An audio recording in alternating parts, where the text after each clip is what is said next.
Gina Mollicone-Long helps people get what they want. She is a global expert on rapid change and breakthroughs, academically trained in engineering, philosophy, and the intersection of science and spirit. Gina brings with her a process and a wealth of knowledge and information.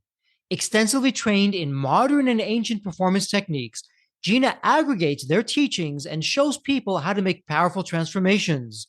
Gifted in rapport, connection, and language, Gina cuts to the core of your reality and empowers you to engineer a new one. She's an international best-selling author, compelling speaker, and peak performance coach with a mission to reveal greatness in individuals, teams, and organizations. She's the co-founder of the Greatness Group, a team building and personal development company. Since 1998, she has trained, coached, or spoken to tens of thousands of people on 6 continents. Her books, Think or Sink, and The Secret of Successful Failing, are widely read and enjoyed by people around the world. She can show you exactly how to get out of your own way. Gina is one of the most highly trained success coaches in the world in mechanistic models of performance. She is a global expert in NLP, holding the highly specialized Master Trainer Board certification from the ABNLP. She is also a board certified Master Trainer of Hypnosis from the ABH, the highest qualification in the field of hypnotherapy. She also holds board certification as a trainer of the master level from the Timeline Therapy Association, as well as a master coaching trainer from the ABNLP. She is a certified trainer from the HeartMath Institute with expertise in creating resilience in individuals and groups. She is a full initiate and a certified trainer in the ancient Taoist practice of Huna and studies many other ancient techniques designed to help you break through any obstacles. Gina is obsessed with the intersection of mind and matter. Their specialty is distilling all of these techniques in an extremely relevant way to entrepreneurs, leaders, and seekers. And before we start the episode, a quick word from our sponsor, Deep Wealth and the Deep Wealth Mastery Program. Here's Bill, a graduate, who says the Deep Wealth Mastery Program has transformed the KPIs we're using to accelerate growth and profits. Or how about Emery, who says, and I love this, and I quote, the Deep Wealth Mastery Program helped me create the right mindset for both growing my business and later my future exit. I now know what questions to ask, what to do and not to do, which is priceless. The team and I have found dangerous skeletons and gaps that we're now addressing due to the Deep Wealth Program. Today, our actions have a massive ROI. Absolutely love that. And now, speaking of growth and adding value, check out what Bruce says. And I quote, as a business owner, I'm always looking for new programs, systems, CEO peer groups, and strategies to improve my business. Hands down, the Deep Wealth Mastery Program is the absolute best. I'm both growing my business and preparing for a future exit at the same time. It doesn't get any better. And I got to tell you, as I hear these testimonials, this is exactly why I do what I do. My mission, the team's mission here at Deep Wealth, is to literally change the social fabric of society, one business owner at a time and one liquidity event at a time. The Deep Wealth Mastery Program, it's the only one based on a 9-figure deal. And that deal, that was my deal. You know my story. I said no to a 7-figure offer. I created a system that we now call Deep Wealth Mastery, and that's exactly what helped myself and my business partners welcome from a different buyer, a different offer, a 9-figure deal. So if you're interested in growing your profits, preparing for a future liquidity event, whether that's 3 years away or 33 years away, and if you want to optimize your post-exit life, Deep Wealth Mastery is for you. Please email success@deepwealth.com. Again, that's success, SUCCESS, at deepwealth.com. We'll send you all the information about the Deep Wealth Mastery Program, otherwise known as the Scale for Ultimate Sales System. Better yet, why not hop on a complimentary strategy call? We'll see where you are at your business and what's standing between you and your financial independence and your dreams. So that's where you want to be. You want to be with other successful business owners, entrepreneurs, and founders just like you who are looking to create market disruptions. Whether you're a startup, whether you've been in business for 3 or 4 decades, whether you're manufacturing, whether you're high tech, SaaS, low tech, whatever the case may be, come on in and network with other business owners, with other businesses just like you, because they all want to lock in their financial freedom and enjoy both success and fulfillment. Again, the 90-day Deep Wealth Mastery Program, it has your name on it. All you need to do is take the next step. Please send an email to success at deepwealth.com. Welcome to Deep Wealth Podcast. Well, you heard it in the official introduction. We have a thought leader, best-selling author, a success coach, you name it, she's done it. And I have a rhetorical question. You know me, my rhetorical questions as an entrepreneur, founder, business owner.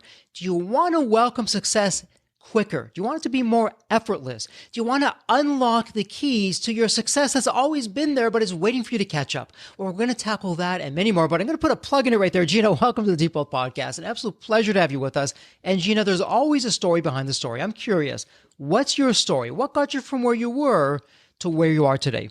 Thanks. That's a great intro, by the way. I love that. Kudos. I think I've always been this way, but I didn't know it was a thing. So when I was younger, I used to do all these different things with my friends and I would put on shows and make them the star and teach them how to be better. And then in Canada, we used to have these national coach certifications for sport when I was a kid. And when I was 16 years old, I held 5 of them. As a coach, I coached gymnastics, diving, soccer, volleyball, basketball. And so I taught swimming for my job. But then I didn't realize that was a thing. So then I went off to engineering school because that's what you do when you're smart, good in math and science. And then I got a real job because that wasn't obviously a real job. And, as you can imagine, I was a little bit unhappy. I loved my work and the people, but something was missing. And so at the ripe old age of about 27, I exited corporate world and I was working big companies in marketing and advertising. And I just started doing what we would now call coaching, but back then it wasn't called anything. And that is literally where the Greatness Group was born. And that was almost 30 years ago, which is kind of shocking to me, 25 years ago. And since then, as I mentioned to you when we met, I'm obsessed with systems. So what I realized was I started to work on the human machine instead of engineering. And the mind is very similar to a machine. And so I started to translate and map across systems. And I've spent the majority of my life studying every system from an undergraduate in engineering, graduate work in the Masters of Science of Philosophy of Science and Religion, and all the systems in between. And really what I'm all about is accelerating exactly what you said, helping people accelerate whatever it is they're going for so that they can reveal their greatness faster and with less effort. So wrote some books along the way. It's just kind of, if you look at it from the perspective of systems obsession, it makes a ton of sense. If you try to go from engineer to success coach, it falls apart because people don't understand that these are all just systems. And, I know in preparing for today, when I was just doing my research and checking things out, so many things to unpack, but one of the things, and you just said it right now, you help people reveal their greatness. Let me take it from the opposite side, because really as entrepreneurs, founders, business owners, the glass is always half full. We're type A, hard charging, and it may not necessarily be the right way to approach that. So from the flip side, what's preventing people, or specifically entrepreneurs? I know everyone's different, and you would be right to say, Jeffrey, well, look, everyone is unique. What works for one person may not work for another person and vice versa. But generally speaking, what is holding us back from revealing our greatness? It's funny. We're actually, yes, we all are all individual snowflakes, but that being said, we're all pretty much the same. And so what holds us back is all internal. It's either a lifetime of unprocessed negative emotions, limiting beliefs, and decisions that we make about ourselves and reality. And these internal representations prevent us from executing anything else because we're kind of locked into the way that we perceive it to be. And we can't operate outside of that until we realize that program is the problem. So it's internal. It's interesting. And I know for some of our listeners are saying, come on, Gina, something internal, that's not scientific. That sounds like it's woohoo and it's way out there. For our listeners, I'm going to ask you to have an open mind. And actually, Gina, in our 90-day Deep Wealth Mastery program, we're as much art as we are about science. And what's interesting, when you go to the science is finally catching up to what the ancient civilizations have known for eons that we've just ignored because we felt, we're smarter than them, or what do they know, or that was so far back. But the science is now confirming what they've been saying really since the beginning of time. So for our listener who's new to this, or maybe they're more on the logical side, that everything happens on a complicated formula in a spreadsheet, and if it's not in there, it just doesn't exist, what would you say to that person? I can give you the numbers. So one of the things I want to say is you hit the nail on the head, which is that our science is actually just catching up with being able to quantify or empirically demonstrate the things that have been told, let's say perhaps a little bit more poetically in ancient records. However, I'll start with a study that I always start with in 1954, when the computer sciences of the time, so this is Carl Pribben, Miller, Galantner, et cetera, they were trying to make a computer, right? They were trying to make the computer that we're doing this call on. And so they were using the human brain, the human being as the model. So they quantified, and this is a famous study, and Miller published it. And they quantified that outside of and I call it the meat suit because I don't know how else to describe outside the body, there were about 2 million bits of information available for processing. So about 2 million bits outside. And they determined that the mind could only process about 126 bits a second. It was called 7 plus or minus 2 chunks. And so if you quickly do the math of 126 over 2 million, you realize that the representation from which we operate as reality is 0.006% representative of actual capital R reality. And therein is the problem, because we have to filter out 99.94% of actual reality in order for our brains to be able to process the information. And then from that, once it's in your mind as being reality, it's reality. So it might as well be capital R reality. And then you operate, that dictates your choices for behaviors, because that will dictate your constraints and your limits and whatever you can reach for. Then that will cause your behavior, and then that behavior will produce your results. So this is a very important study. And people have, over the years, because I speak to CEOs all over the world, we've deduced now in the 2020s, that's probably 1 billion or 1 trillion bits of information. Like, it's gone way up. That the amount of information has gone up. But I don't think we've had a brain upgrade in a few 100,000 years. So we're still only processing hundreds. So we're taking hundreds from millions, billions, and trillions. That's a massive data loss. And what people don't get is the reality in their head is 100% real, but it's not 100% capital R reality. And that's the big mistake people make. Wow. So if I'm hearing you correctly, and Gina, you can tell me if I'm on base or off base. Yeah, totally. It's a rounding error. I believe it was 0.6% is what we're processing. It's not even a full percent. It's a complete rounding error.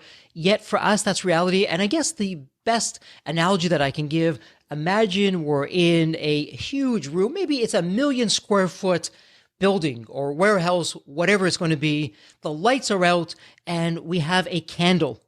And that candle is just showing a little bit in front of us, but that becomes a reality. We have no idea what's behind us, in front of us, to the side of us. But we're saying, oh, well, obviously this is the only thing that's there because that's all that I'm seeing. How am I doing with that so far? Perfect. And let's just crank it right back to the ancients. Plato's allegory of the cave says the exact same thing. And again, so what I always caution leaders is, if you wait for, air quote, science to confirm it, you're going to be waiting a long time. The absence of any evidence is not evidence for absence. It's been there all along, but some of these empirical studies that we come across have more impact than others. And this one in particular, and it was done in 1954, right? Just do the math. That's 70 years ago. The big thing here, and when I learned this about 25 years ago, I was like, the guy beside me was this giant, he was an entrepreneur. He owned a number of Harley Davidson stores, right? Dealerships. And he leaned over and he was huge and he boomed voice and he said, "Oh my God, I'm the problem. Like, my filters are the problem." And I was like, oh, that is so profound. And it was just like, it was like this booming voice, and I'll never, ever unhear it. And so, Gina, as we're talking about this, we've begun to put the foundation out there. We've gone forward, but let's go back for just a moment. How did you get into this? I mean, did you just wake up one day and say, this is where I want to be? I mean, what was the journey that put you on this path? Because you're really out there. And going back now, when you first began this, back then it was even more out there than it would be today. So what's the story behind the story on that one? I don't know. I could tell you a joke and say I must have been a library in a previous life, because if we had a video, I could show you. I mean, I've got 10 books that are on the go. And generally what happens when I read one book is it leads to 10 more books. And so it's an unfinishable project. Uh-huh. So I've just been a student this of what makes humans tick. What is the Hmm. nuance of the human being? And it's been an obsession literally since I can remember. I mean, I remember my dad used to tell this story. I asked a lot of questions as a kid, and Hmm. I said to him, who cuts the barber's hair? It's a great question. And he would say the barber. He's not paying attention. He's like making pasta or something. And I'm like, well, who cuts that barber's hair? And I'm maybe 5. And well, who cuts the first barber's hair? And that's a very profound question for a child. It must have been exasperating for my parents, but I just was like that. I was constantly seeking information. And so engineering was a very good decision for me because it was the tinkering of machinery to Hmm. optimize. And I specialized in process control because that's where I gravitated, obviously, Hmm. and learning how to optimize systems. Now, I never actually worked in the field. I went straight from there to Procter and Gamble and then spent most of my career in advertising, which is interesting because back then I just loved it. I Hmm. loved crafting messages to be able to communicate to people, right? And then learned when I became a master trainer of hypnosis, yet another system, that the principles of advertising and the principles of hypnosis are very similar. Now, how many of your listeners would say they're proficient in the practice of hypnosis? Not enough. I'll certainly put myself in that. Right. Not at all. Not at And all. yet, we just had the Super Bowl. A Super Bowl ad when I was in advertising was Hmm. about $1 million for a 30-second spot. Now it's up $3-4 million. Hmm. So it's very valuable in our society, advertising. And yet, advertising is based on the principle that you're watching a screen and Hmm. that screen is flickering. That's how a screen works, right? It has a bit rate flash, but your brain smooths that over. And that process puts your brain in a slower brainwave state. That's just a function of the machinery. When you're in that slow alpha brainwave state or slower, because you've seen people watching TV, they look sort of like zombies, then advertising is just suggestion, buy this, buy that, in the context of what you're doing. So, in the Hmm. context of watching whatever you're watching. And so, we place a high value on that as evidenced by the amount of dollars spent for those ads. And yet, when I turn around and say to people, hypnosis is the same mechanism that is hypnosis. Put Hmm. someone into a trance state, which just is defined as slow alpha brainwaves or slower, and then make suggestions based on the context of what you're doing, Hmm. i.e., raising money, getting gold, growing your business, whatever. It's the same. And one Hmm. we say is valuable, and the other one we say is boo hockey. Well, and again, if you want to talk about peak performance, so I'm assuming the people who listen, your listeners, they're listening because they want what you're offering them, which is the shortcut to that peak performance. This is one of the oldest mechanisms humans know about. And yet our leaders, and I'm always shocked when I speak to CEOs, think it's not relevant to them. Absolutely. It's really an old school way of thinking. It's not, no judgment. It's not better. It's not worse. There's other ways of approaching it, of really looking at this. Perhaps I can make it more effortless, perhaps quicker. But let me ask you this, because you started off in engineering and then it seems like you did a 180. You went into marketing, which is really more, again, on, yeah, there's a science behind it, but I'm going to say Listen, creativity and the art side. So was there a pivotal moment for you, Gina, that really pulled this all together for you? And that is really what got you into doing this deep dive into personal development and leadership. Is there one moment that comes to mind? not really. Again, if you've never worked at Procter and Gamble, anybody who has will appreciate the story. P&G is what it is and was what it was Mm-hmm. at the time because of its exceptional systems. Now, I didn't Mm-hmm. know that going into it. I just wanted a job and it was a great job and it was a great opportunity. When I look back, I realize, I mean, even our own advertising development was a system. I mentioned the brand this many times, da, da, da. Like the whole thing was a system. And Mm-hmm. so I didn't know business was done in any other way because that's where I started. Sure. And so it wasn't that. It was after when I left P&G, I went to another company in marketing and it was totally different. Mm-hmm. And good, not bad, not just different. And I was Mm-hmm. introducing systems. And of course, that played out pretty quickly because I realized that I wasn't meant to be there. I was meant to be doing, and I didn't know this. I was in my 20s. Mm-hmm. I was just going with my gut. So when I left, I'm sure I was leaving because the grass was greener somewhere else. But as soon as I left, it became an obsession to help other business owners. So at the time, I would have been doing what we now call scaling up coaching or whatever you call it. But back then it was just called consulting because there wasn't a thing. Sure. And so I started to do that. And then I needed a tool. So I took a training, and then I needed another tool. I took a training, and then I started to get into it. And then I took more and more. And all of a sudden, here we are with piles and piles of systems. And what I realized is they're all exactly the same. Interesting. And I know in one of your books, you actually, I love the title for starters, The Secret of Successful Failing. So you took two words, success and failing, or successful and failing, almost like an oxymoron. You put them together with each other, which I thought, oh, okay, isn't that interesting? But from that particular concept, that philosophy, if you will, of just thinking about that and how you're going on about that, again, going back to your own personal, your own professional development, your own growth, was there a particular moment where it was, at the time, it seemed like a failure, but really propelled you into what you're now doing? Oh, absolutely. 100%. You're digging for the story. You just asked the right question.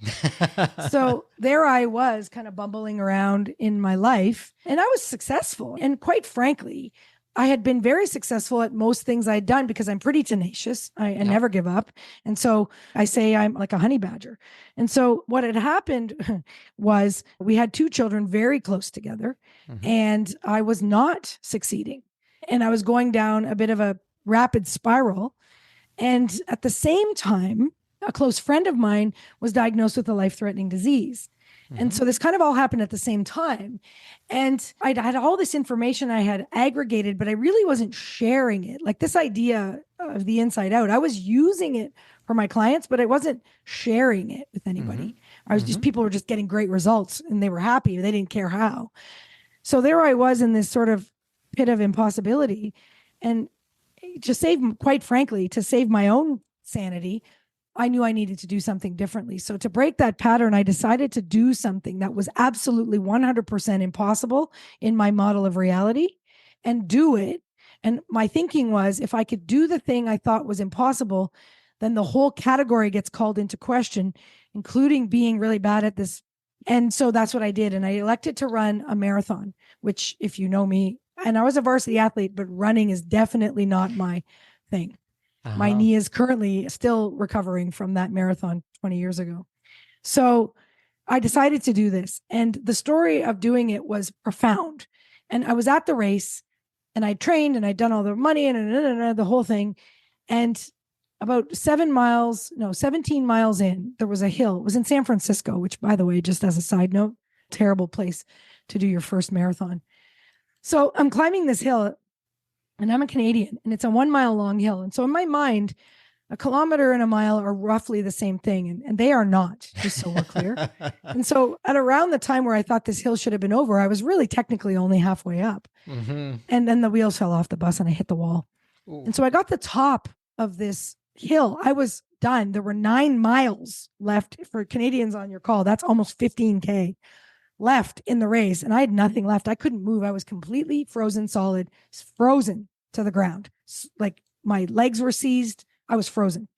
And for some reason, my husband, even though he was supposed to meet me at the finish line at this point, he was on a bike, and I don't know if he got lost or what, but he happened to be there and he wasn't supposed to be there.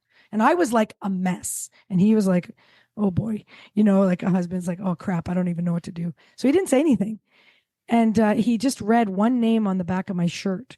And I had to raise money for this race. And I sold real estate on my shirt. So if you gave me $100, I put your name on my shirt. So I had 55 names on my shirt, and he started reading them. And he didn't even know who half the people were. And we'd been married for a while at that point. And he said to me, so, and it just kind of hit me like a cosmic 2x4. They all think I can do this. My mom called me at the beginning. My dad donated this. They all think I can do this. My husband's biking all over San Francisco like a lunatic. There's only one person here who actually doesn't think I can do this. And it was me. And I had trained, and just so we're clear, it was not a congruent realization. And so I kind of just ended it. Like I was like, that's the end of that decision. And in that moment, and I am not making this up, in that moment, my body returned to normal. The seizing in my legs ceased immediately. And I know this sounds like a paranormal story. It's not. Just everything changed.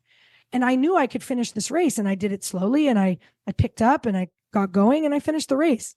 And then, as I mentioned, one of my friends got really sick. And so I was telling her, I said, listen, I've learned all these things. I'm going to share them with you. You can reject them all because I know it's out there, but I'm going to share it with you because I can't live with myself if I don't. So it was purely selfish reasons. And so I kind of just unloaded like a fire hydrant on her. And she called me the next day and said, one thing that's different is I've stopped crying and I've made a plan. Now, this story is really great because she's still alive today. And that was over 20 years ago. And she said, you have to write this book. And so I wrote it. And I wrote it in a week because it'd been sitting in my mind for probably my whole life. And then I just wrote it. And the secret of successful failing became, it's not that we don't fail in life. It's when you're face down in the mud, what do you do? If you decide to get back up, you don't even have to get back up. You just have to decide to get back up and everything will change.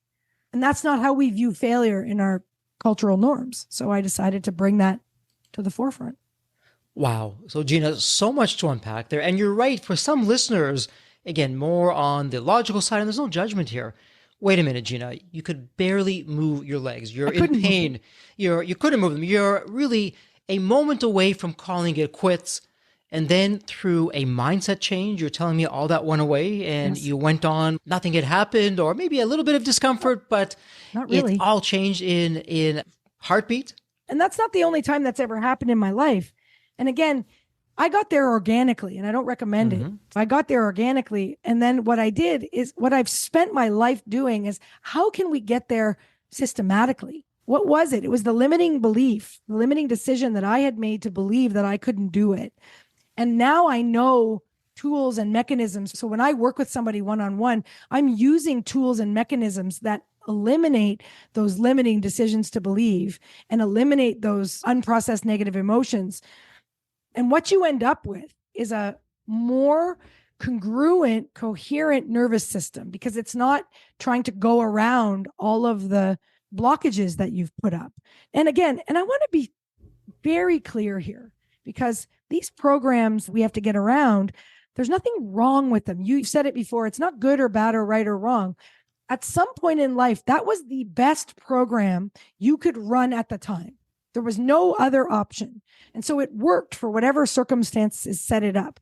The problem is that it doesn't work anymore. To your logical listeners, I want to use an analogy that I think you got to be a little bit older to remember this, but I think you'll remember this. Do you remember when they used to come out with Microsoft Office and it was like a big deal and they do a year-long lead up and there'd be a lineup at the mall? It's just like they launch an iPhone today, right? So back then, and I remember working at P&G and they launched Office 95 or whatever it was. And somebody who I was interacting with sent me a Word document from the new platform. Now, do you remember this? What would happen when you got sent that document? And both you and I were dating ourselves, and some listeners like, what? You had these programs? You had to wait in the store to get this program? But yeah, if you had the newer version and you gave that to a person who didn't have the newer version, and they tried to open the file, it was gibberish. It couldn't. They couldn't open it. It was not compatible. Right. Now, obviously, software programmers have advanced and they've fixed that bug, but it was not compatible. Now, that is a perfect analogy because the only real solution to that problem is to go out and get the program you need to open the document. But can you imagine if what people did, one solution would be pick up the computer and throw it out the window. That's a solution. Or get in a fight with the person who sent it because they shouldn't have sent it. Or call your boss and blame the other person. I mean, if you just start to paraphrase the way people behave today, you could do a whole skit about this computer program. But the bottom line is, if you wanted to open the document, you had to go get the program. And people would say, well, that's obvious. And I'd say, well, what program would you buy? Well, obviously you'd buy Microsoft Word because that's the one that's not working. And I said, yeah, you wouldn't go into the store and stand there confused. Should I buy CorelDRAW? Right? You just buy Microsoft Word because it was the one that was in your face, broken. Well, now here we are.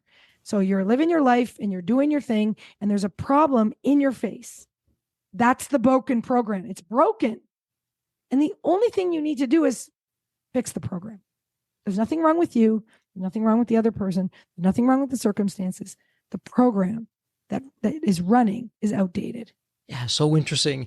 And so if we fast forward from back in the day to present day, and you reference the iPhone, it could be an Android, it could really be any phone, but it's almost as though you're on an older operating system and you're with 100%. your friends and they've got the latest and greatest and they're doing things with their phone and you're like, Mhm. hey, how can I do that? Why can't I do that? Right. Oh, well, yeah, you're 5 operating systems behind. You don't have the latest app. You don't have the latest code.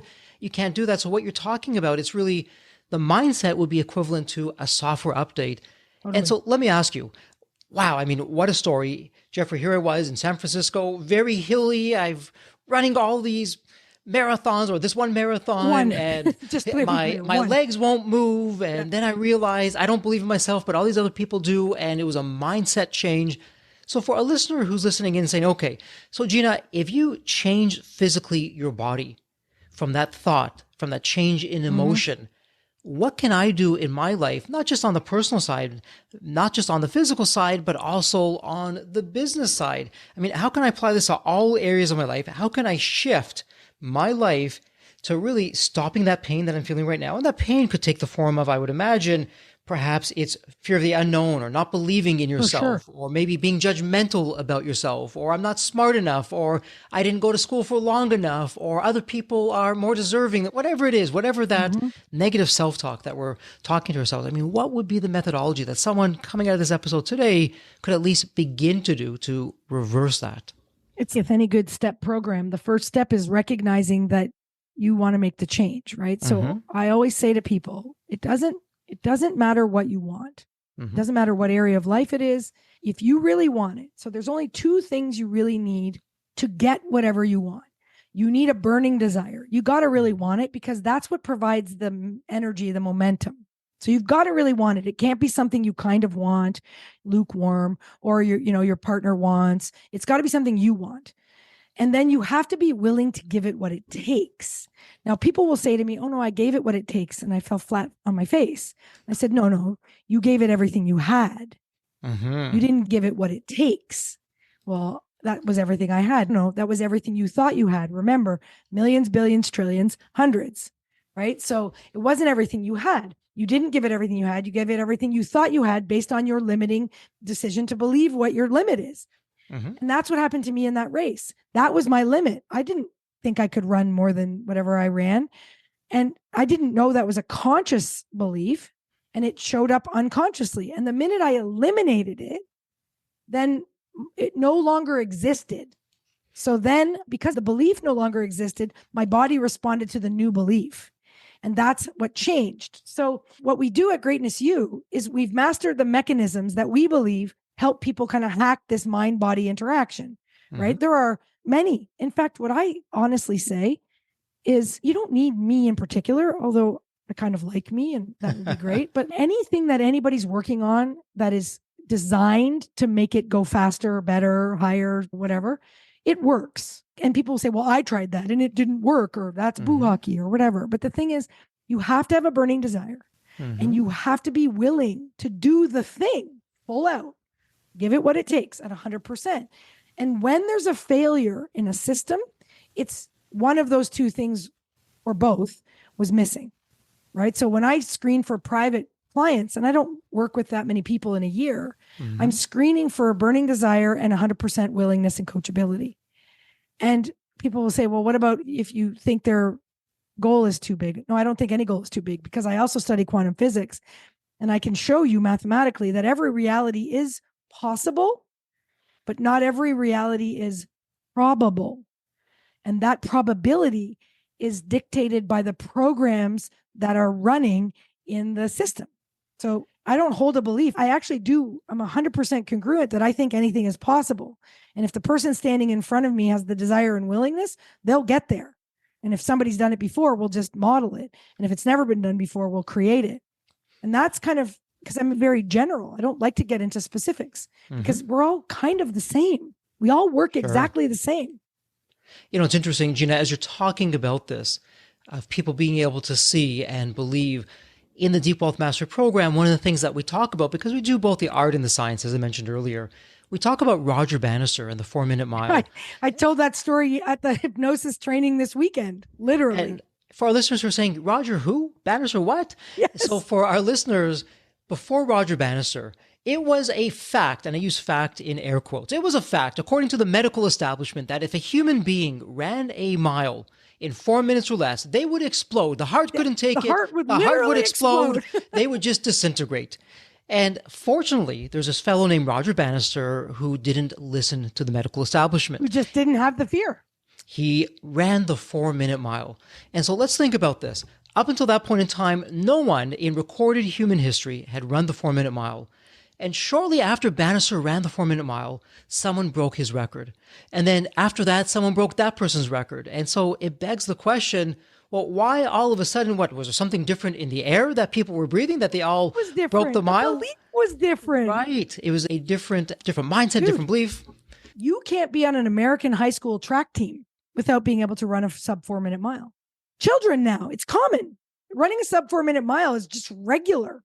And so, Gina, you said something else that's a really in conjunction to this, and it's a play on words. It's very subtle. I don't know if our listeners picked it up. You said, hey, listen, anything is possible, but is it probable? Right. And I would suspect there's a lot of people out there saying, Gina, I really wanted something really badly. It's all I wanted. It's all I thought about. Yeah. And I was told that if I think it, if I believe it, if I feel it, it's going to happen. And it didn't happen. All this is bunk. It doesn't work. And I suspect you say, well, yes, perhaps in a multi-universe, it was probable or possible. And maybe in that multi-universe, it is possible. And you actually did that. But in this universe, it just wasn't probable. So can you go in and unpack that a little bit more of possible, probable, what's going on with that? And how do we tell the distinction? They might not like my answer though. See, okay. So it's very binary, and this is how it works. And so if you didn't get the thing you wanted, then you either didn't want it, which generally, especially business leaders, when they say they want something, they want something. So then if they bought into this thing that you just have to think positively and you'll have it, well, that's obviously garbage, because if that was the case, we'd all just have to think it and we all be, rich and skinny and in love, right? So that's not the case.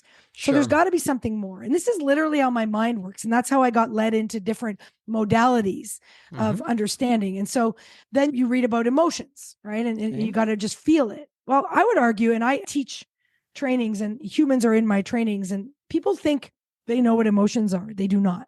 Okay. They might know what they're called, maybe. But truly being in an emotional state is very different. And so one of the modalities we teach is called neurolinguistic programming, which is really just the connection of your nervous system, the language you use, and the programs that you use to get your results. That's the study of success and how to replicate it. And so thinking about an emotion is not an emotion. And if you have in your nervous system unprocessed negative emotions, and if they're unprocessed, chances are they're unconscious because they're too much, then that will prevent you from getting the thing you want because you're running an old program. You're just running an old program. And so when I say you have to have burning desire, 10 out of 10, you've got to be willing to give it what it takes, 10 out of 10. That doesn't just mean moving your meat suit around and sending a few emails. That means you've got to be willing to give up your limiting belief. You've got to be willing to process the unprocessed negative emotion. You've got to be willing to adopt a new model of reality. That filter I talked about with the 126 bits, you've got to choose different bits. That's a lot more than just making your to-do list have a thing on it. And so when you do that, when you actually change the program, you'll have a different result. And if you don't have a different result, you didn't change the program, period. Sorry. So again, we're really on the art side, which may feel uncomfortable for a lot of our listeners.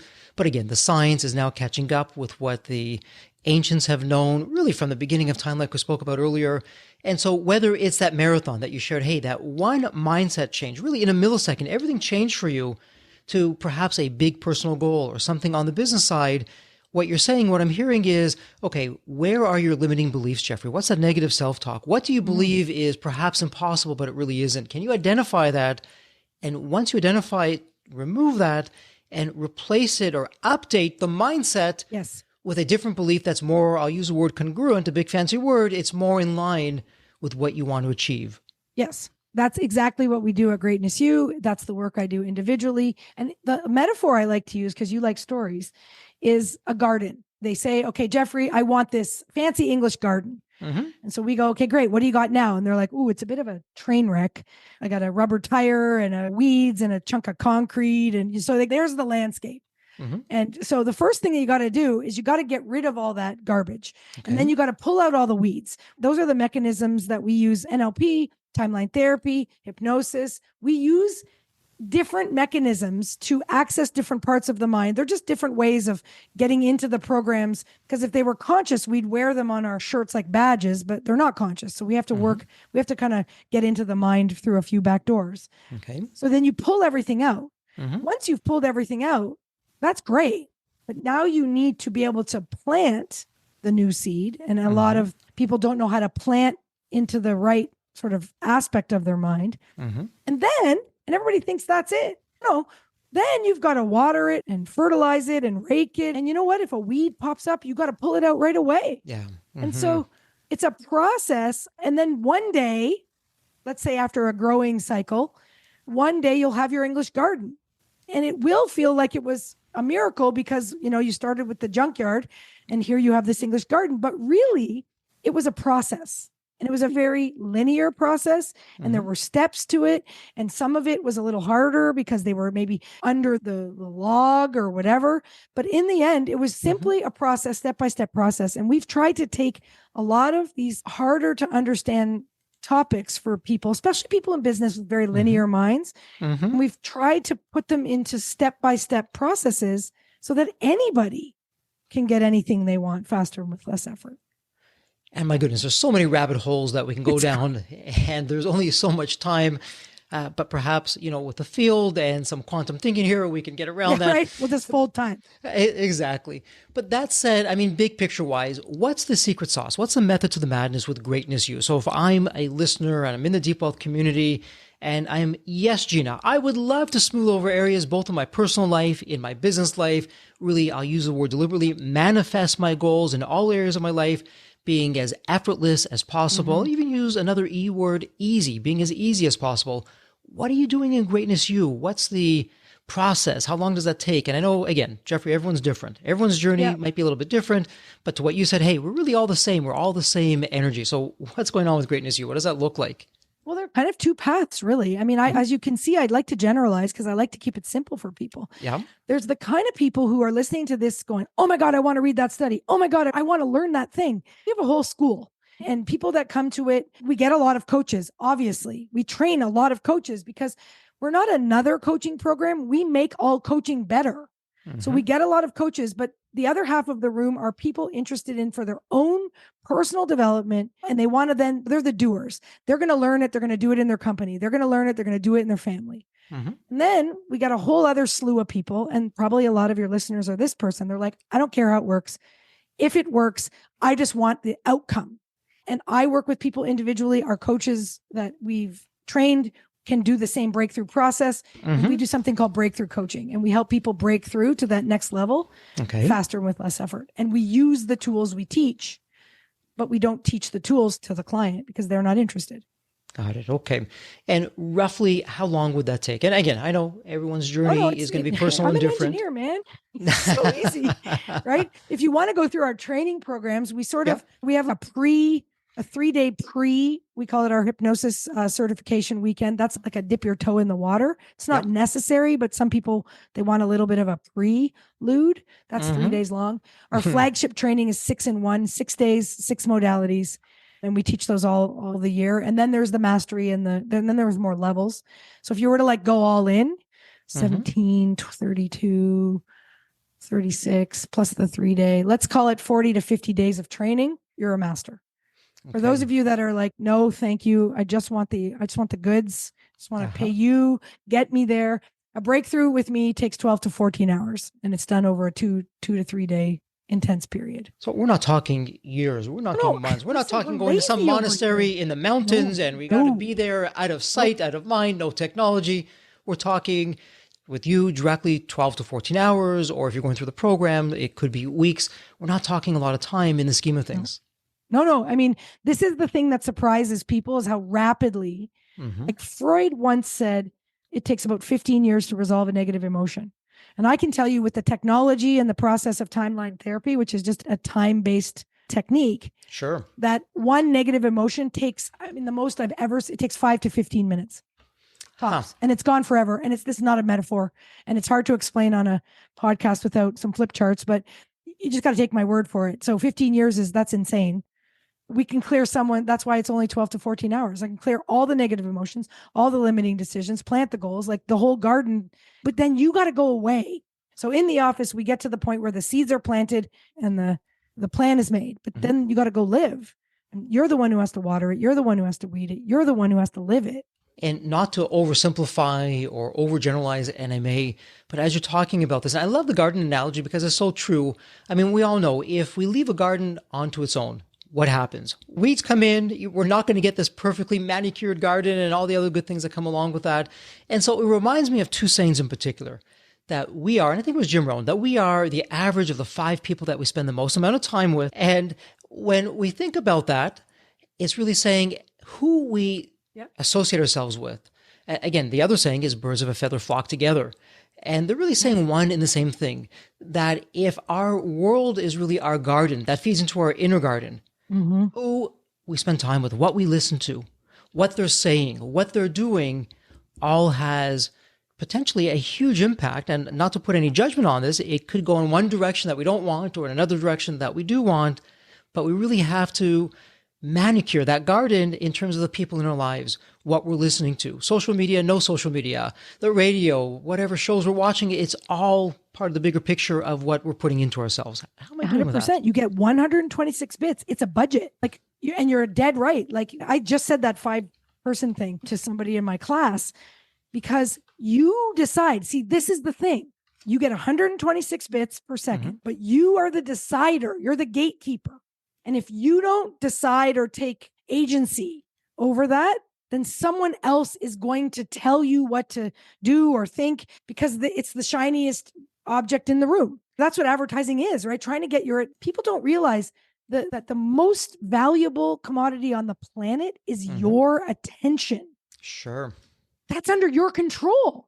So all this talk of like, they're doing this and I don't have time for it because you're in charge of you. Therefore, you're in charge of your results. End of conversation. And if something is overwhelming, shut it off. It's fascinating.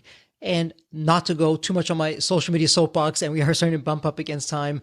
Generally speaking, social media, we're talking about our mind as a garden. Where are you on that? What general advice would you be giving to our listeners on social media? I love social media if I use it for what I'm doing, right? So I have trained my social media algorithms to give me information. 1, that's inspirational. 2, that's dogs, doggies playing with each other.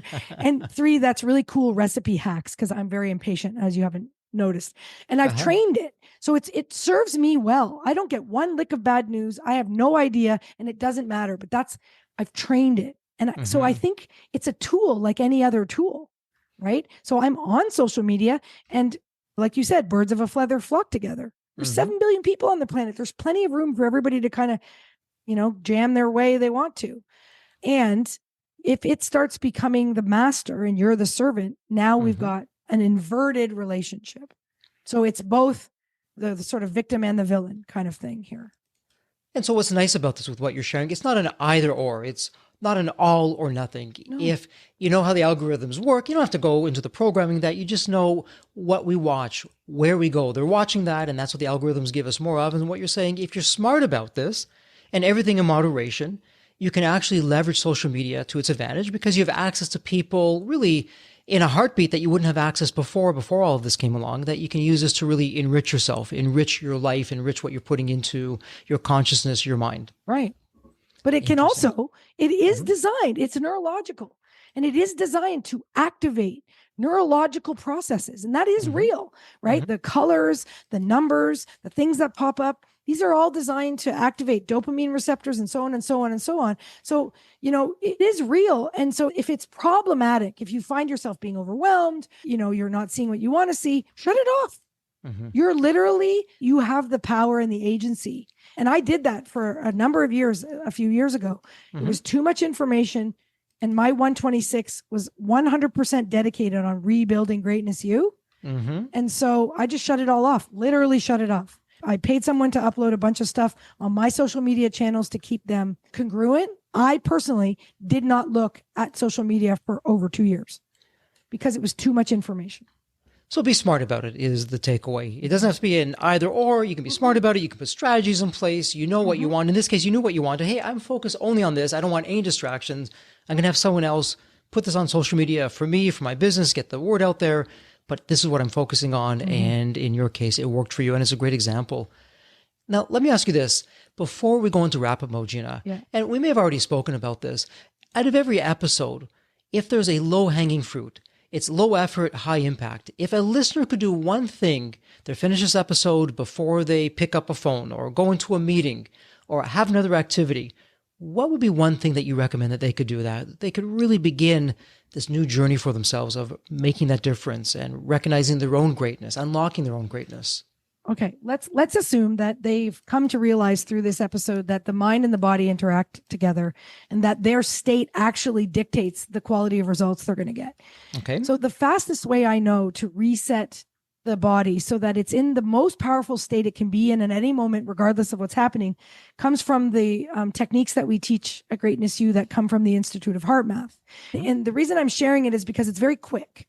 You know, the data empirically shows that in about 100 seconds, you can shift into a powerful state that they define as coherence, which is a superior state. If you're in that state, you're more likely to be able to focus on the things that you want, run the programs that serve you, and get better results.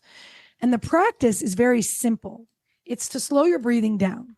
So consciously take deeper, slower breaths. You know, we would say if we were being meticulous, 6 breaths per minute is some sort of magic number, but you know what? Just on purpose, slow down breathing for about 2 minutes. Imagine breathing or focusing on the area around your heart. So put your focus on the heart in your body and slow your breathing down for about 2 minutes. And this is the icing on the cake. Activate a feeling of gratitude or appreciation for someone or something in your life. Now, it's not enough to just think about something you're grateful for. And so I'm going to borrow a little bit, just a little quick technique from NLP here to help people because they really struggle with this. And this is why the overlay of the systems really works for us. So in NLP, when we're trying to access emotion, we say, think of a time when you used to feel grateful. Think of a specific time when you know you were grateful. You were seeing a baby being born or a sunset or just an awesome ice cream cone, whatever. Go back to that time. Imagine going back to that time. Float down into your body at that time. Look through those eyes. See what you saw, hear what you heard, and re-feel the feeling of gratitude. Because if you go and relive the moment, the emotion will come back to the surface. So that's a way to access it from the past. So if you activate that feeling of appreciation or gratitude, really activate it, slow your breathing down, and imagine breathing in and out through your heart. The data, the empirical evidence shows that after about 100 seconds, 2 minutes, your body will enter into the state of coherence. Now, it will only stay there to the extent you can keep doing that, but it will halt a stress response. And if you halt a stress response, you're more likely to make better choices for what happens next. And for our listeners, I have to share with you, I've done the heart math technique. I've also done meditating. And if you haven't done it, I guess the best example, and Gina, you can tell me if I'm on base or off base, I want you to imagine a moment where maybe you get startled. You walk into a room, someone jumps in front of you, they scream, boo, and you're frazzled, you're looking all over the place. We don't realize that most of the day when we're stressed out, our mind is frazzled. Our brainwaves, if we were to measure them, would be all over the map. It would not be these beautiful, round, fairly similar brainwaves that are going up and down. It's like mountain peaks, one after the other after the other. And so when you change your breathing, when you change, once again, Gina, your mindset, we're slowing things down. We're getting back into, Gina used the word coherence. We're getting back into coherence. We're really calming the system down. And I've got to tell you, when I meditate in the middle of the day, I may be exhausted. It's only 20 minutes. Times I feel like I've slept 6 hours, 8 hours, and I have a whole new lease on life. Or I do the coherence technique that you're talking about from heart math. I do that first thing in the morning just to get my day going. And my focus is maybe in the morning, I'm a little bit all over the place. What I got to do today. I've got this meeting. I've got this call. Do the coherence. And it's like a laser-like focus. So again, welcome to the art side of life and business. But you told me about your success when we got on this call. I mean, Mhm. this is not a coincidence. So people, listen, this guy practices some of the things we just talked about, and he's got this massive success repertoire. They are connected. It's not nothing. And that's the thing. That's why we teach 6 mechanisms, and heart math's one of them, because we know that people need practical things that they can do so that they can be reminded that they are in charge of themselves, and therefore they are in charge of their results. And my goodness, there are so many areas that we can go into. And actually, we're over time. You've been I know very we are. gracious with that. With It your always time. happens. And it's time to go into wrap up mode. So many more rabbit holes that we can go down. But that said, it's a tradition here. It's my honor. It's my privilege where I ask all of our guests the same question. Let me set this up for you, Gina. It's a fun one. When you think of the movie Back to the Future, you have that magical DeLorean car that can take you to any point in time. Now, Gina, you may argue with me on this one. Well, Jeffrey, there is no point in time. There is no past, present, or future with quantum physics. But work with me on this. We're just going to go with it that you can go back to any point in time. So imagine now, Gina, this is the fun part, is tomorrow morning, you look outside your window, not only is the DeLorean car curbside, the door is opened, it's waiting for you to hop on in, which you do, and you're now going to go to any point in your life. Gina, as a young child, a teenager, whatever point in time that would be, what would you tell your younger self in terms of life lessons or life wisdom? Or, hey, Gina, do this, but don't do that. What would that sound like? Honestly, I would go back and say, what you think of yourself is the most important thing, because as you let your light shine, you give others permission to do the same. And I borrow that from Marianne Williamson's book, but that is literally I would go back and tell her probably around age 12 Okay. and say, because that's, I feel like, where it goes sideways, especially for girls, right when you hit puberty, believe in yourself because you came here with a purpose. And actually, the more true you can be to your purpose gives others permission to do the same. And then we end up in a world where people are here contributing their own sort of unique gift, if you will. And what a different world that would be. And isn't that interesting? Because social programming today, put yourself last. Look after everyone first, and then you can look after yourself. And we actually have to give ourselves permission to do that. But with what you're saying, again, another story reminds me when you're on an airplane. I was just going to say, that's not what they tell you on the airplane. When the masks come down, or if the masks come down, hopefully they won't, but if they do, put it on yourself first, and then you can help your child or the person next to you. That we always have to look after ourselves first. Couldn't agree with you more. And Gina, let me ask you this. If someone wants to work with you, they want you to coach them or come into their business, or they want to go through the greatness you, where's the best place online that they can find you? Honestly, the best way, I don't know if everybody here uses Linktree, but that we keep that current with everything. So instead of sending you to this website or that website, we say go to Linktree, linktr.ee/Gina Mollicone, which is spelled GinaMollicone. And at Linktree/Gina Mollicone, we have all my social media channels, our latest and greatest, everything. So you can reach us through your favorite channel. And the great news is for our listeners, we will have all the links in the show notes. It's a point and click, including all your books. You don't have to even think about it. Just come to the show notes, do the point and click, and off you go. Well, Gina, congratulations. It's official. This is a wrap. And as we wrap things up, as we love to say here at Deep Wealth, may you continue to thrive and prosper while you remain healthy and safe. Thank you so much. Thanks for having me. I really love this stuff. So there you have it, Deep Wealth Nation. What did you think? So with all that said, and as we wrap it up, I have another question for you. Actually, it's more of a personal favor. Did you find this episode helpful? Have you found other episodes of the Deep Wealth Podcast empowering and a game changer for your journey? And if you said yes, and I really hope you did, I have a small but really meaningful way that you can actually help us out and keep these episodes coming to you. Are you ready for it? The dramatic pause. I'll just wait a moment. Drum roll, please. Subscribe. Please subscribe to the Deep Wealth Podcast on your favorite podcast channel. When you subscribe to the Deep Wealth Podcast, you're saving yourself time. Every episode automatically comes to you. And I want you to know that we meticulously craft every one of our episodes to have impactful strategies, stories, expert insights that are designed to help you grow your profits, increase the value of your business, and yes, even optimize your post-exit life and your life right now, whatever you want that to look like. And every time you subscribe and a fellow entrepreneur subscribe, it's a testament to how together, yes, we are changing the social fabric of society. one business owner at a time, one liquidity event at a time. So don't let the momentum stop here. Subscribe now on your favorite podcast channel. You'll never miss an episode. You'll be the first to hear from the top industry leaders, the innovators, the disruptors that are really changing and shaping the business world. And maybe you're commuting, maybe you're at the gym, maybe you're taking a well-deserved break that we spoke all about on this episode. The Deep Wealth Podcast, it's your reliable source for the next big idea that could literally revolutionize your business. So once again, please hit that subscribe button, stay connected, inspired, and ahead of the curve. And again, your next big breakthrough moment, it might just be one episode away. Maybe it was even this episode. So all that said, thank you so much for listening. And remember, your wealth isn't just about the money in the bank. It's about the depth of your journey and the impact that you're creating. So let's continue this journey together. And from the bottom of my heart, thank you so much for listening to this episode. And as we love to say here at Deep Wealth, may you continue to thrive and prosper while you remain healthy and safe. Thank you so much. God bless.